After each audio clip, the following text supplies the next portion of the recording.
Welcome on board the Richplanet starship, broadcasting from somewhere high above the Earth. I'm Richard D. Hall, and I'm going to kick things off as usual by taking a look at the week's news headlines. On Saturday, the 10th of April, Polish President Lech Kaczynski and scores of others were killed in a plane crash in Russia. Polish and Russian officials said no one had survived after the plane apparently hit trees as it approached Smolensk's airport in thick fog. Poland's army chief, central bank governor, MPs and leading historians were among the 80 passengers killed. They were flying in from Warsaw to mark 70 years since the Katyn massacre of thousands of Poles by Soviet forces. When one considers that more people die each year by being attacked by donkeys than die in plane crashes, it's hard to believe that the most important and high-ranking officials of a country would not have the best plane, pilots and safety procedures in place. Within hours of this story being reported, the BBC had the whole event comprehensively covered on its website. I's dotted, T's crossed, pilot error, fog on runway, just an accident, of course. The Iranian government said on Friday that it had designed and tested the country's third generation of domestically built centrifuges as the nation celebrated its nuclear energy achievements. Iran, a signatory of the Nuclear Non-Proliferation Treaty, says its nuclear program is aimed at the peaceful use of nuclear energy. The West, however, alleges the work is for developing the capacity to build atomic bombs. Under the same Nuclear Non-Proliferation Treaty, Britain's own nuclear bomb program is illegal. The Trident program consists of 200 nuclear warheads on 4 nuclear submarines operating from the Clive Naval Base in Scotland. At least one of these submarines is always on patrol as a continuous at-sea deterrent, armed with up to 16 Trident missiles and around 48 nuclear warheads. Many believe that there is an ulterior motive for the West's aggression towards Iran, and the nuclear issue is being used as an excuse, as weapons of mass destruction were in Iraq. The Digital Economy Bill has been pushed through Parliament almost unnoticed under the radar as our news media is distracted by the general election. This bill creates new powers which enable the government to force internet service providers to block access to websites that give access to pirated material. There are fears that these new laws will in practice be used as a new form of internet censorship. The bill has been pushed by the Labour government at the request of powerful media cartels. Both the Sun and Daily Telegraph newspapers on the April the 4th published articles about the strange mutilation of sheep in Shropshire. In recent months, mutilated animals with classic surgical type holes and incisions have been discovered in a region of Shropshire. Within this region, strange lights were recently witnessed and filmed by a Skywatch team led by researcher Phil Hoyle. Phil is a member of the Animal Pathology Field Unit, a research group that have been investigating similar cases in the UK for about 10 years. The film shows illuminated objects parting into multiple objects and also projecting beams of light. We will try and bring you some of this footage in a future program along with images of the mutilated animals. What is significant about the newspapers reporting these incidents is that although they have been occurring for over 10 years, up until now, no national UK newspaper has ever covered the issue, even though national newspapers have been given information about the cases. Even the farming media, such as the Farmer's Guardian, has refused to cover stories about this issue. The timing of the sudden mainstream media interest coincides with 2 parliamentary questions which my MP, Dave Anderson, has asked Agriculture Minister Jim Fitzpatrick. The questions ask, when will the Minister reply to Richard D. Hall's concerns about animal mutilation raised in his film Silent Killers? The sudden shift from media blackout to full-page national press coverage could well be a change in strategy, as ministers are now asking questions behind closed doors. Needless to say, the articles published by the 2 newspapers did not go into much detail. To find out about this phenomenon, log on to richplanet.net and click on Animal Mutilation, which will enable you to watch Silent Killers free of charge. It's time now to introduce this week's guest onto the show. Our guest this week is a fellow of the Chartered Institute of Bankers. He's an esoteric researcher and is part of the international campaign to remove central banks, including the Bank of England.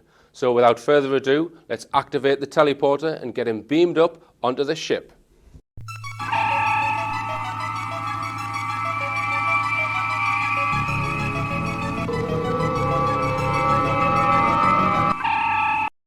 It's Mark Cooking.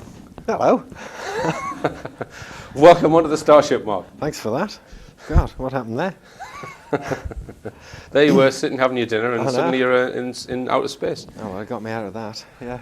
How are you? I'm fine, and you? Good, very well, yes. Good. And we're here to talk about secret knowledge, New World Order. Mm-hmm.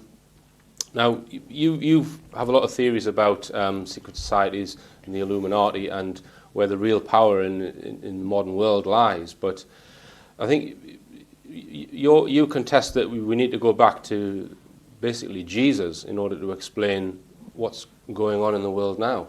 Is that a fair assumption? Yeah, I mean, arguably, as any researcher knows, this goes back maybe to 10,000 years BC, whatever, or further back. It is about the history of humanity and the history of the solar system, ultimately. But yeah, I gave a talk last week, the first one I've ever given, and found myself talking about the Jesus scenario, which does sort of cast a light that I believe the truth movement needs to wake up to nowadays.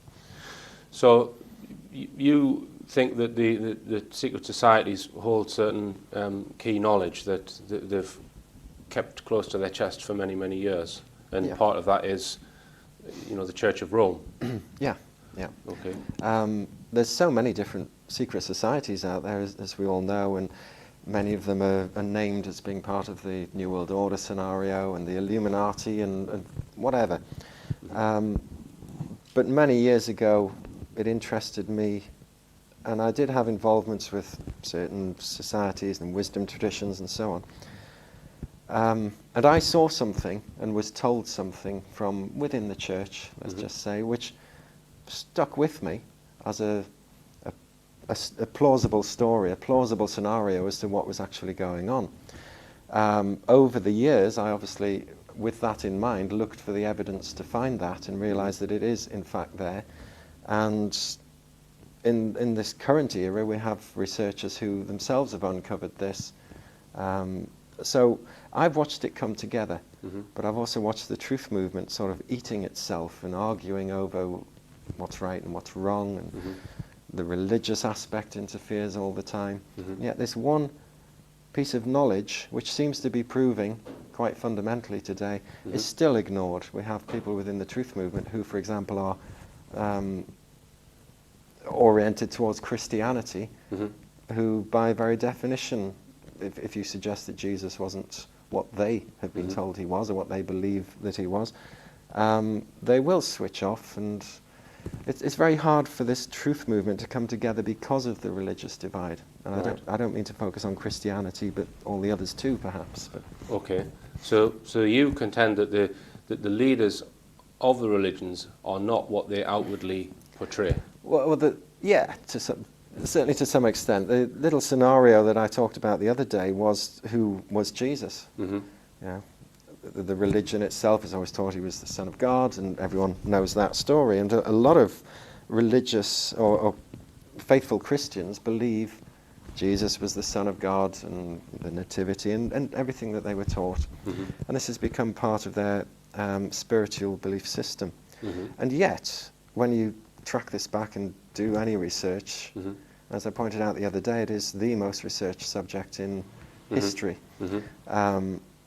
You have films like Zeitgeist pointing out that there's no record of Jesus throughout history, when in fact that's wrong. The secret societies have many, and there's a lot more information out there, not within secret societies.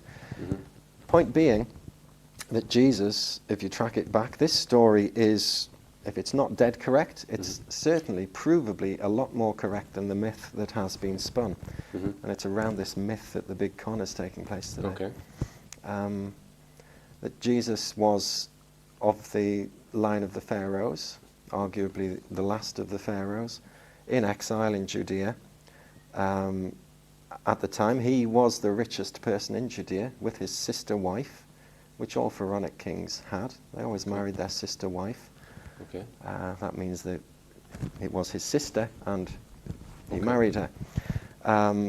That's a pretty controversial statement for Christians, isn't it? Well, it is Jesus married his sister. It's pretty controversial, Okay. but as I say, if any Christian cares to do their research, they will find that that is what these priests... Jesus was a priest. That is what they did. And it was quite normal. That you could then argue that his wife was in fact Mary. That seems pretty provable. None of this can be proven, but the official story can be disproven very easily. But Jesus was of this pharaonic line.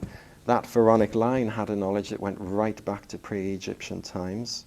And it is that knowledge itself that's key to the conspiracy today.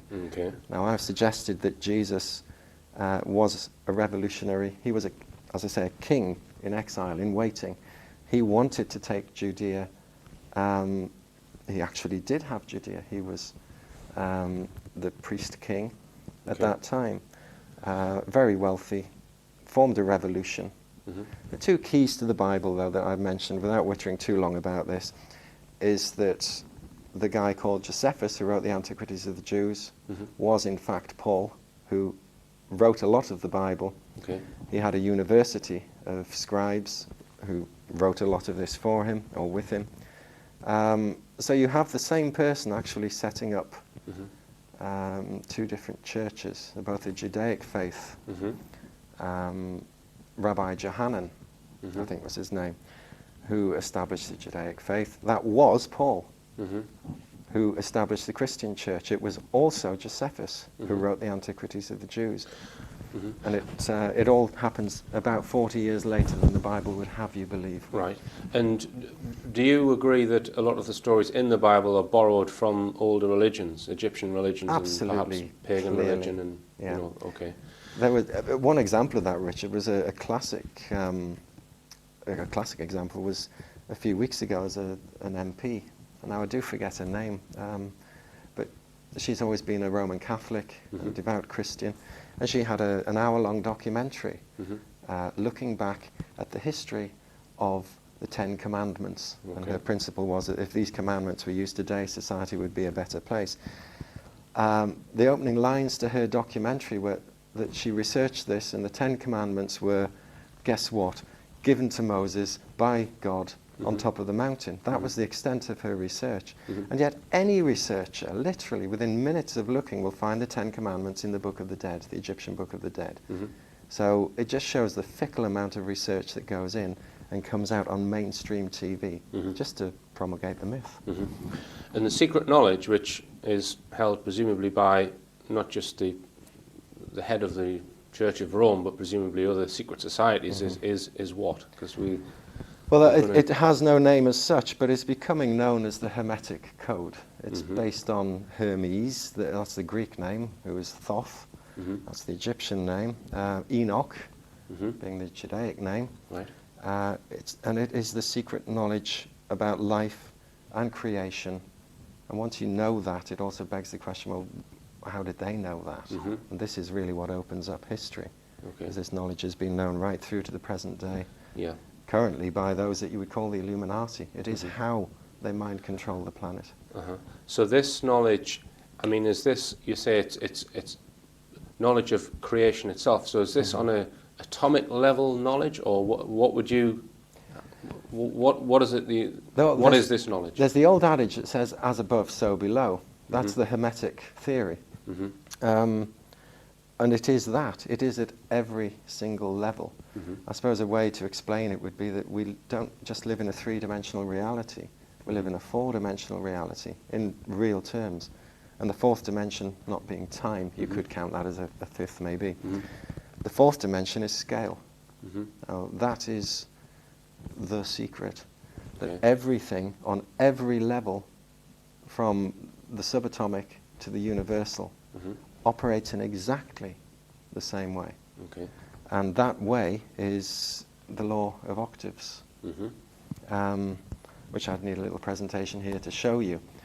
But basically, maybe we can go into that yeah. in part 2. Sure. We'll try and explain this law of octaves and a law of 3, I think, as well, And as the law of part 3. of the same thing. Part of the same thing, yeah. Okay, right. Well, and what about occult knowledge? Where does that fit in? Is that the same thing? Well, that is the occult knowledge. Okay. Now, obviously, over the centuries and millennia, various other organisations have established themselves. You've got your Freemasons and various others, at the peak of which this knowledge would be known. But I don't mean by 33rd degree Masons or whatever. I'm on right at the very peak. And what's your opinion on Freemasons? Because I was actually talking to a master mason yesterday, and he said, well, anyone with half a brain can become a master mason. Of course. But there are groups within Freemasonry that, you know, are up to things which people at the lower levels perhaps don't know about. Is that a fair assessment? Definitely. I can honestly say I've met many, many hundreds of Freemasons throughout my career, and none of whom are anything other than ordinary people working within the Freemasons. Whatever they believe it is, it doesn't matter. It's the institution itself at the top and the purpose for which they are manipulated that you could call Illuminati or evil or whatever you want. But the people within, I've seen too many paranoid conspiracy researchers. It's the Freemasons. Have you seen the emblems on the Freemasons and the geometry and all this? And it's taking it too far. Yeah, I would go along with that. A lot of people focus on the symbology. Look at this emblem, look at that symbol. It's all... I don't buy into a lot of that symbology stuff, but I do believe that at the top level of the Freemasons, you know, there's a lot of power. There is. And it's not for the good of everyone. It comes down to symbology and it comes down to sacred geometry, but the point I'm making is, while everyone's out there researching this and seeing it all around them in the architecture, it literally is, what does that actually mean? What role does this play? We're going to go for a short break now, and after the break, perhaps I'll get Mark to describe the law of octaves. Don't go away. Welcome back on board the Starship, and we're talking with Mark Cocking.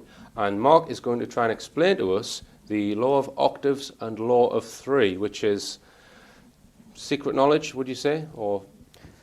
I'd call it esoteric. Esoteric knowledge. It's not secret as such. In fact, the great irony is that it's the knowledge that was known by all thousands of years ago. So it's not so much secret. It's kept underground because, of course, human history is not what we've been told it is.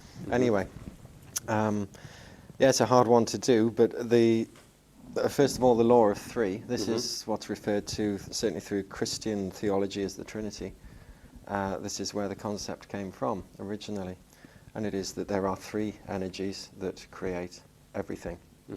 There are no exceptions, and this could be from something in physical existence to a thought pattern, literally anything.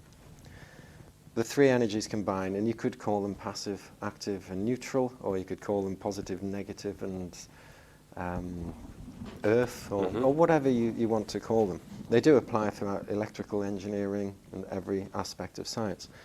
And it's the interaction of those 3 energies that bring into creation in our 3D reality whatever it is one is trying to create, be that a human being or a plant or whatever. So it is the process of creation.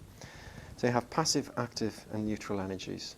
You can think of them as perhaps twisting together as a helix. Okay.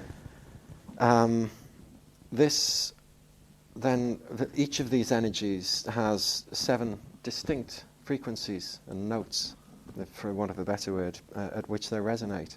7. Yeah. And those 7 frequencies happen to be identical to what has been identified as the Western musical scale, as noted by Pythagoras originally. Well, even before him, but he majored on that. A, B, C, D, E, F, G. Yeah, call it do, re, mi, fa, sol, la, ti, do. Yeah. And the point is that if you have each energy, each of the 3 energies, with internally consisting of 7 specific frequencies. So you could think of this as a rainbow, for example. There's 7 light bands within the rainbow, 7 distinct frequencies. And they do, of course, all merge across one spectrum. the same applies to DNA. Without going into the detail here, it's constructed in exactly the same way, as is all matter, as is absolutely everything. And this is the point that I've put before scientists from every discipline over the years. Here's the theory. That's the answer to all of your questions. Tell me I'm wrong. And I've pointed out none of them have ever been able to do that. In fact, most of them will say, hell, they see something. And the key is actually in the numbers itself. This defines numerology and many other, even astrology.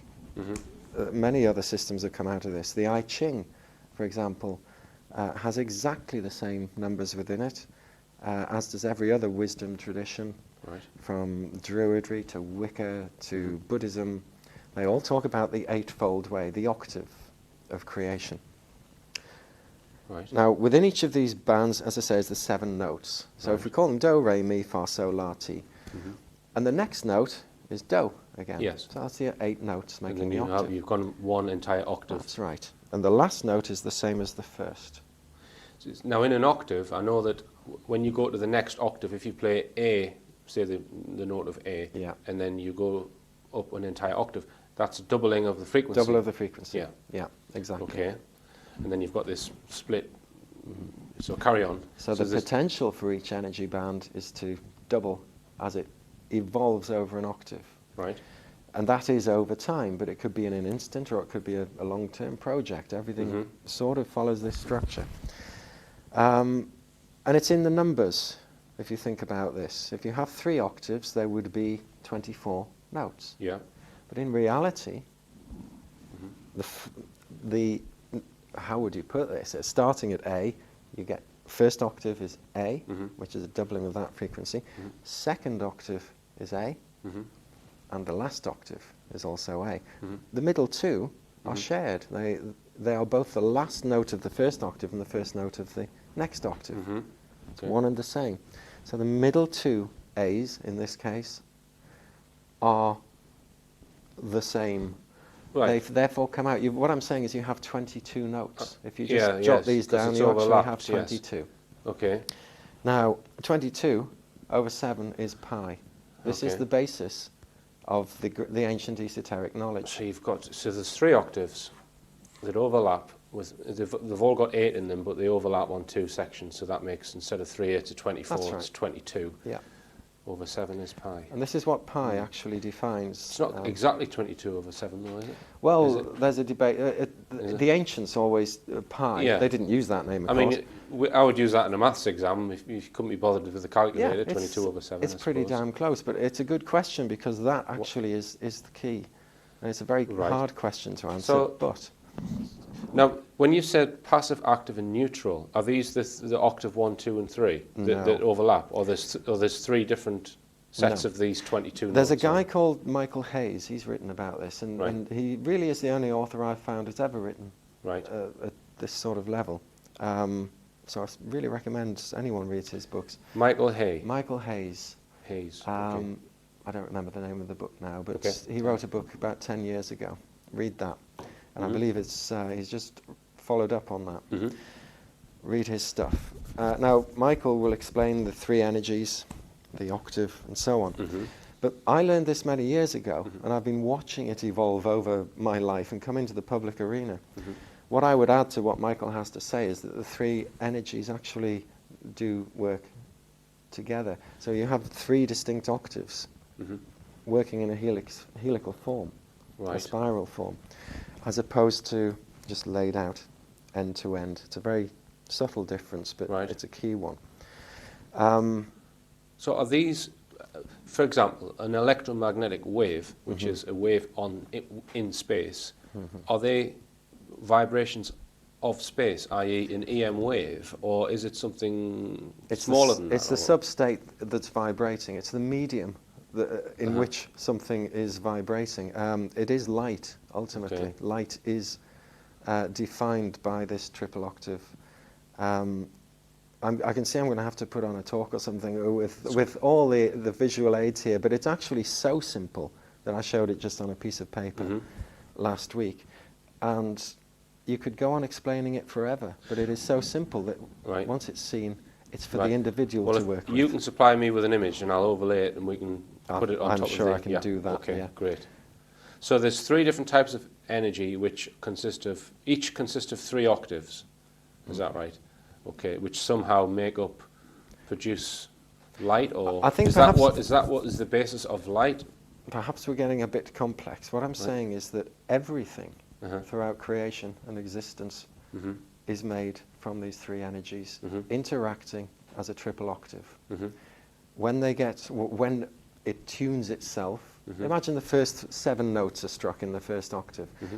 If you play them on a keyboard, for example, you'll get a dissonant sound. But what they do is all 7 are struck together and they form the 8th note. Together they form the 8th note. Okay. So by striking the 7th, you transcend to the octave. By striking the next 7, you transcend to the next octave. Okay. And the next 7, you transcend. Now above that, that triple octave band is our frequency band of creation. At the top you would have light speed, and at the bottom you would have absolute 0, which is no speed. Minus 273.2 degrees there, and light speed up there. Now I know they're 2 different scales. Yeah. It's the numbers that are key to this. Right. For at one end you have 144,000, which is the speed of light in arc seconds per second around a sphere.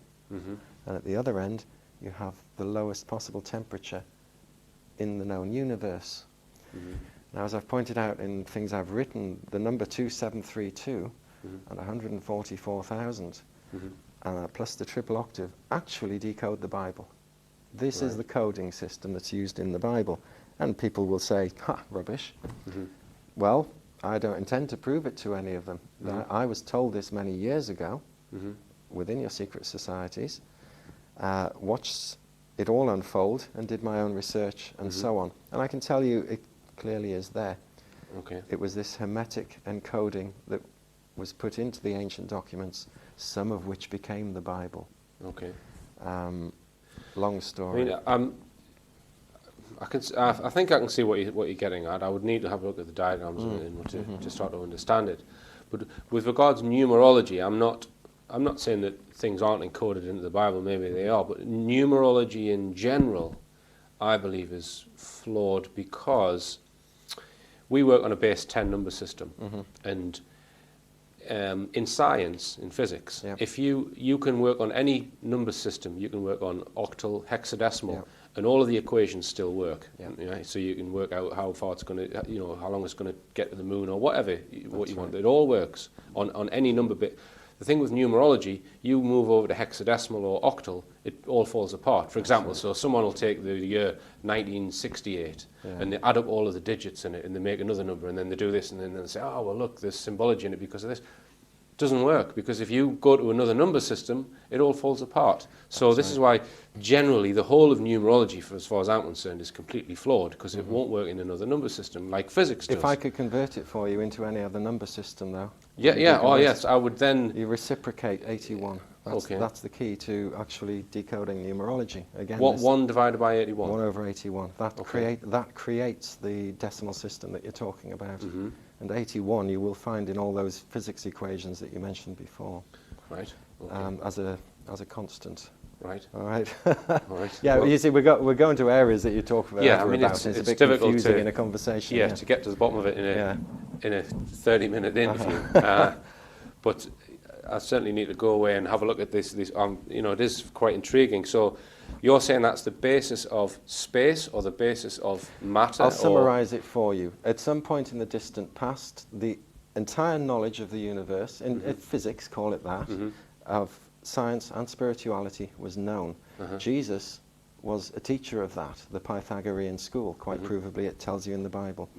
And that's what's been suppressed since the time of Jesus. Okay then, Mark. Well, we'll come back to all of this in part 3, and because it's time for the Artist of the Week.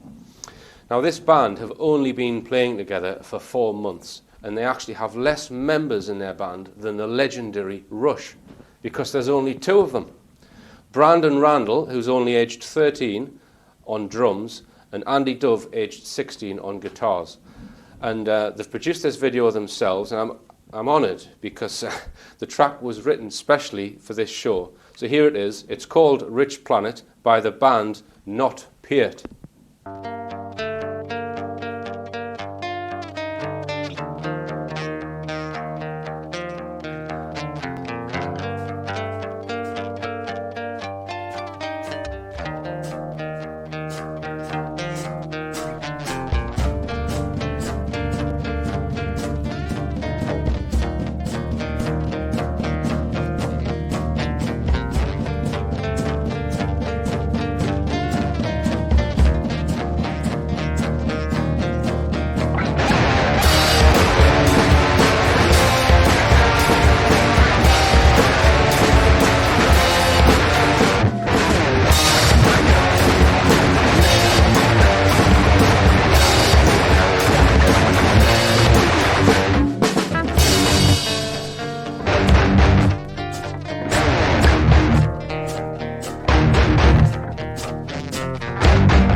Welcome back on board the Starship, and we are joined by the Starship pet, Ulysses.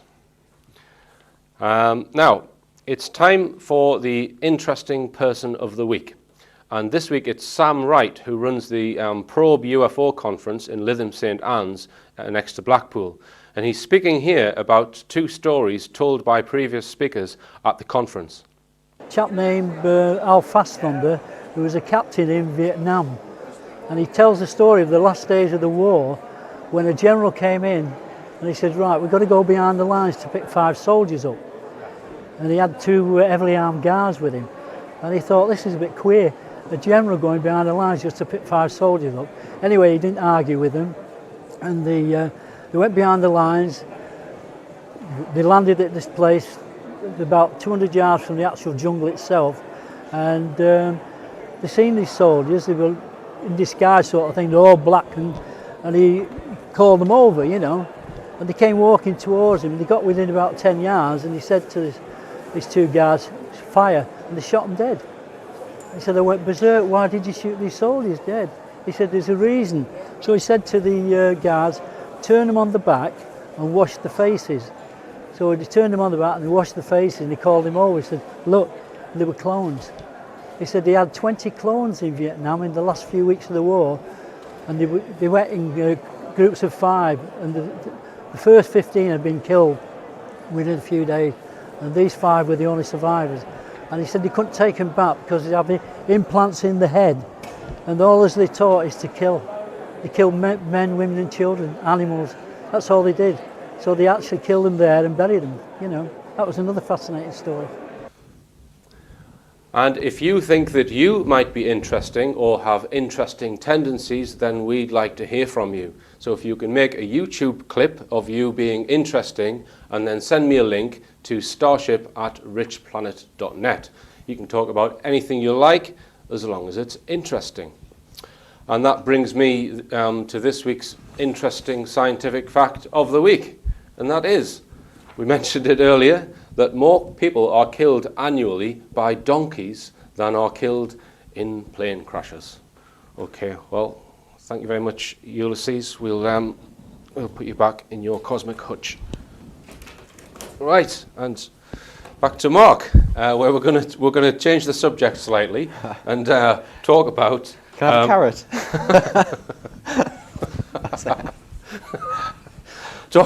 talk about the banking system, because you worked for a bank for many years, didn't you, Mark? And then you became slightly disillusioned over time as to the rules, and basically the entire system was brought into question. Yeah. So tell me why and when you began to sort of question the ethos of the banking system.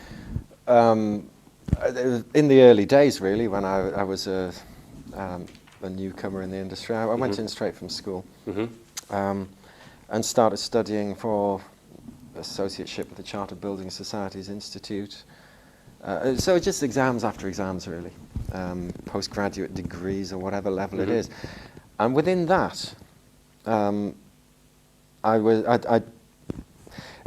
it's actually hard to explain because it wasn't a great moment, it wasn't a great event, it wasn't a blinding flash, it was just this feeling that all was not right. And when you ask questions about the issuance of the currency itself, there was a big black wall, you know, bang. You would ask people, so where does new money come from? Where does it come from? Yeah. You know, and what gives these, knows. what gives the bank, whatever that means, the right to issue this? You know, because actually we could issue our own, and none of these banks are needed, other than as functional systems where you can pay your money in and use, you know, but even then they're not needed. We could design our own. So having begged that question, I realised there was no official answer. So I pursued that a bit further. Because a lot of the people within the banking world actually operate in this box, which they follow their own rules and they don't actually know where new money comes from. No. The first rule of the Financial Services Authority in the UK is nobody that has a license to work within the financial field can actually undermine the system itself, the economic system. If you're seen to be criticising it, pointing out that the Financial Services Authority is corrupt, or at least ineffective, pointing out that the central bank is the biggest scam in history, the second you start touching on this, the Financial Services Authority can just pull your licence. Or harass you, or do whatever they want to do.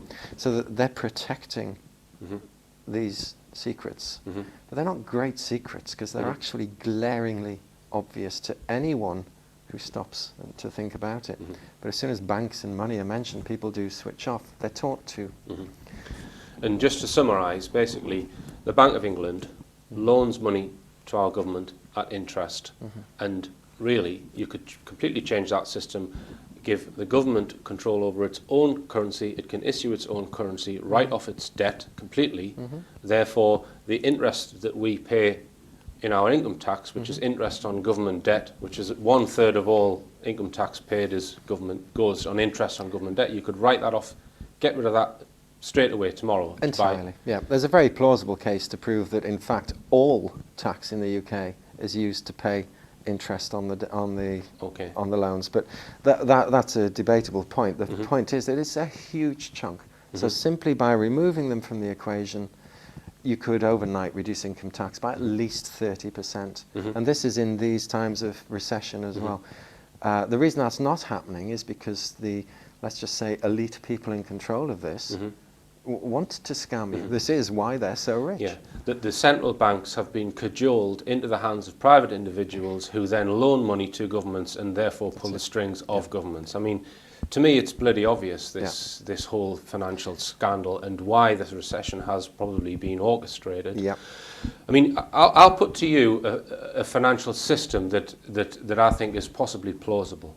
The first is that you get rid of the central bank and governments issue their own currency. You then get rid of interest rates.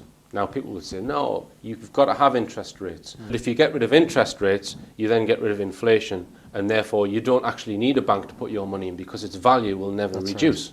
Right. So, you know, essentially, interest rates is people making money out of money, which is essentially immoral because they've not created anything tangible or of worth. That's right. Inflation only happens because that money was loaned to the government in the first place. That's all that causes inflation.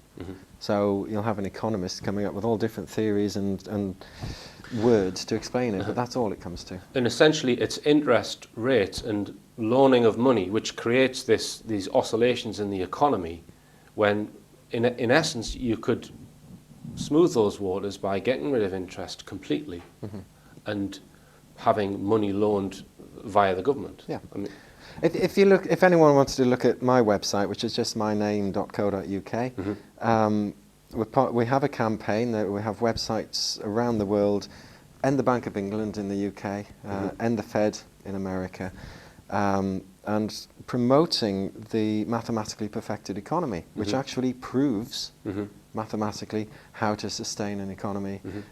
One can still charge interest within it, but obviously it's at much lower rate. Ultimately, though, the secret, in my opinion, is to remove interest altogether. Yeah. But the mathematically perfected economy actually has been driven at the American government for 30 years. They know this is the answer. So you would have a system whereby you need, say, £100,000 to buy a house. You go to the government sends someone out or an agent of some kind. They then set up that loan. They think, yeah, you can pay so much a week for 10 years. They give you that loan at no interest because we own the currency. Our government owns the currency. That is then paid back.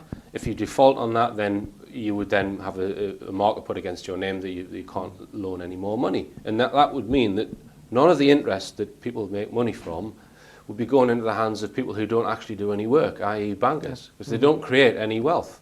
So by getting rid of interest, you get rid of making money from money and out of money. And therefore wealth happens within the community as a natural... You can still have shares in companies in a capitalist-driven economy, but you get rid of interest, therefore you wipe out the entire group of leeches that live off the rest of us. It is all very simple. You'll have socialists and conservatives and all sorts of political types confusing the issue with their economic theories, all of which ultimately are rubbish. Because if anyone hasn't seen through the political scam nowadays, they're all controlled by the same organisations, both Tories and Labour, out there at the minute giving their policies for the next general election, and yet all of those policies, or most of them, were written by the same organisation for both parties, by Demos. It's all a scam. And they like to use the high street banks as sort of whipping boys for their, oh, look at the bonuses that they're giving each other, but they never go near the central bank, do they? No. And the public are up in arms about what the bankers have done, but bankers to the British public means Barclays and Lloyds and all of these others, and that's all it means, not the central bank. The issue has been, once again, deflected onto a few greedy bankers who, yes, were way out of order, but they're taking the flak. They're the ones who, well, literally are taking the flak for the collapse of the economy. And it wasn't them, it lays beyond them. And just to go over to the United States for a moment, this is what President Kennedy wanted to do, wasn't it, before he was assassinated? Well, he wanted to get rid of the Federal Reserve. This is why, because he saw then in the 60s that it was a con. Yeah, this is why none of the politicians in this country will actually back, even if they wanted to, they can't back getting rid of the Bank of England because they will be either assassinated or they'll have a car crash or whatever, or they'll just lose their career. They will be pressured, if not killed. Therefore, that's why I've said it's down to the people to do this. And And that sort of ties in with the Hermetic Code that we talked about earlier, because that secret, which has come right through the time since the church was established and so on, also provides the answer insofar as you have an occult, esoteric order running the world, or let's just say directing the world, in a very simple fashion, according to this Hermetic law that I touched on before. And therefore, by definition, because that is occult and it is it's a spiritual knowledge that they're working with against us, we can turn that. It's one of the principles of the occult, is that they can't defend against their own system. So all we've got to do is wise up to how they're doing it and use it against them. So I have put forward proposals as to how the people in this country can do that. And I'm utterly convinced it can't actually fail. We don't have to do much. And you've got details of that on your website, yeah? Yeah, I've written about it. It's a formative idea. It's not for me to say this is exactly what we should do, but people are coming in with their ideas there. And just to go back to the Bank of England, because we think that's probably one of the key things that needs to be gained control of. The people, in the form of our own government, a government of the people, needs to take control of its own currency, which it currently doesn't have. So who owns the Bank of England? Because this is a question that some people just say, well, it's the government. Is it the government? Okay, it's dead simple. Talk about the Fed in America as a private institution, all right? Talk about the Bank of England in the UK, and it's a nationalised institution. But there is a twist there, and this is where people get thrown. It was nationalised in 1946, but it has shareholders. So if you can show me any nationalised industry that actually has private shareholders, the identity of which is kept secret by statute. Yeah, because it's a royal charter or something it's created under. Yeah, so what you have is a confusing legal mess, really, and the whole thing is a front. The accounts, for example, show that profits are paid to the Treasury. But it doesn't quite work that way. If you read the small print, it's all very confusing, but the official answer is it's nationalised. It is therefore theoretically owned by the British public, but it is not, and that much is provable. I mean, this is what I find about other aspects of the financial world, that it's made deliberately confusing, and you get these financial experts saying, oh, it's not as simple as that, it's far more complicated than that. And this is one of the reasons why it's made complicated, so that you can't see through the bloody scam. Exactly. I've never met a financial expert who could, or seems to have the ability to sum things up in plain, simple language. They go way beyond that. But anything that they tell you, as supposed financial experts, actually is classroom level stuff. They just make it sound complex because that's what they're paid to do. It makes them feel important. And one of the things that we saw fairly recently was quantitative easing, where the central bank creates a whole load of money from nothing, effectively. Tell us about that, Mark, because I'm sure you can... Well, the collapse, the banks collapsed, so the excuse was that the people, the taxpayer, has to bail them out, which is nonsense, because if we didn't have to do that, we could have let them go under, because we didn't need them in the first place anyway. But you were told there'd be a complete economic global collapse if we didn't do it. Utter lie. And I say that to the Prime Minister. He is lying. He's bold-faced lie. Because what he could have done was raise that money and paid off every debt in the UK for the people. Which would have quantitatively eased the situation. But no, what they did was borrowed money from the bankers, hundreds of billions, and then gave it back to them. So that you and I and our children and grandchildren have to pay that back. It's the ultimate scam, and the ultimate crime. Devalues everybody's money by the fact that there's more money in the system. It will go pop. And everyone's trying to guess when. No one can say when because there are so many factors. But what one can say with certainty is that we're destined for hyperinflation and the collapse of the pound and the dollar. But that is all planned because they will then suck us into a European or global currency. A European or global currency, and you think that's possibly what's on the agenda? I know it is. Okay, then, if you haven't noticed, it's out there, and that's what they're forcing us to do. Well, thanks indeed very much for pleasure. coming, Mark. It's been fascinating talking to you. And just to say finally, keep your eyes on the skies and your feet on the ground, and tell all your friends about this show.